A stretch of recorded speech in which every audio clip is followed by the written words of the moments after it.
Ang dami mong tato, no? Ay, oo nga. Po. Anong pinakauna mong tato? Ito po. Ano yan? Ano ibig Pangalan sabihin? ng anak ko tsaka yung asawa ko.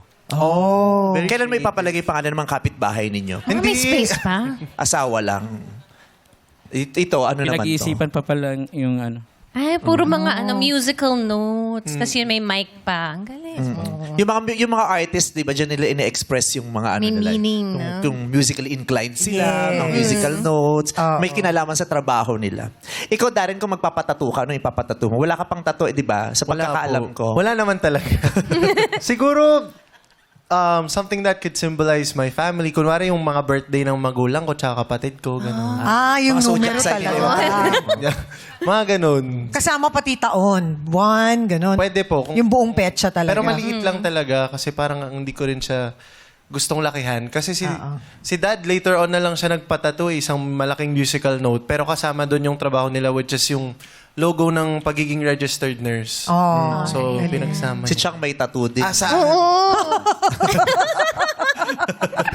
Sa paa. Hindi mo talaga. Yung passion niya. Oo. Kwento na yan. Inireplano niya pa yun para makarating. Yes. Yung mga time na henna Things that tattoo. you do. Oo, henna tattoo Kwento mo dati naman, ang Chang, uso. para ba yung Oo. baka nakalimutan na nila yung kwento Oo ng tattoo mo. nga. Sige na, Chang, please. Ang storya kasi niyan, di ba? Natapos yung magandang tanghali bayan. Yun na, dati naming noontime show. Tapos sabi, punta tayo ng Boracay. Doon tayo maglabas ng sama ng loob. O, di kasama ko yung mga kaibigan ko doon. Tapos lahat sila nagpapatato. Sabi ko, ano yan? Ano yan? Magpapatato kami. Sama ka. O, sige. Sabi ko, sige. Ano bang gusto mo? Sabi sa akin nung gumagawa ng tattoo. Sabi ko, ikaw, kahit ano. Nilagay niya yung logo ng MTV, yung araw. Andyan! Nasaan, Chang? Saan nakalagay? Pakita mo, Chang! Tapos hindi pa doon natatapos yung kwento. Di sabi, tattoo ng yung logo ng MTV.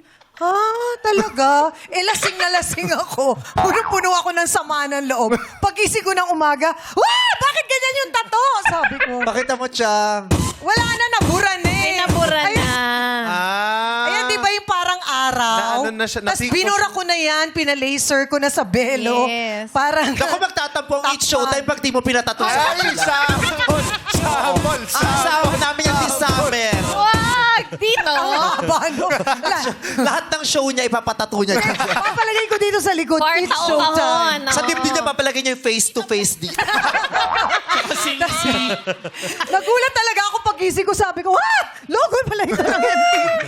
Ay, nako. Siya Ganda tatuan. nun, Chang. Cool mom talaga si Chang. Yes. Kinalimutan na niya. Ibalik na lang natin sa maganda mong haircut. Hindi mo napansin. Kanina Oo ibang nga, hairdo thank niya. you. Ngayon, napakaganda. Ay, nako. Kaya dapat pag nagtattoo ka, isipin mo mo. Isipin na Chang. mabuti. Tsaka Huwag mo hindi sabihin, tayo, bahala ka na. hindi nakainom. Oo. Oo, wag mo gagayahin yun.